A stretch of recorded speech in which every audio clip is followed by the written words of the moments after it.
Accidentally hide a post. In this video, we will tell you how to unhide a post.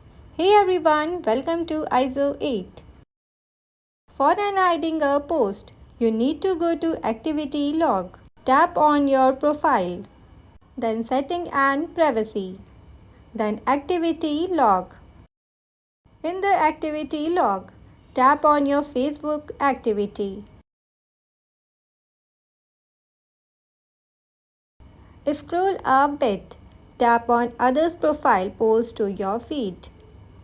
Here you will find all your posts hidden by you.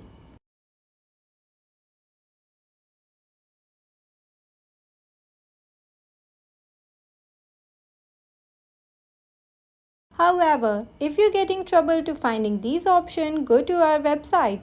Link in comment and description.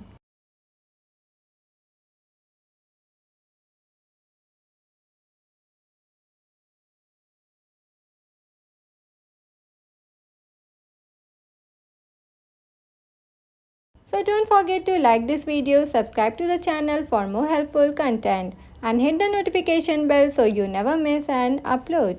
Thank you for watching this video. Subscribe us.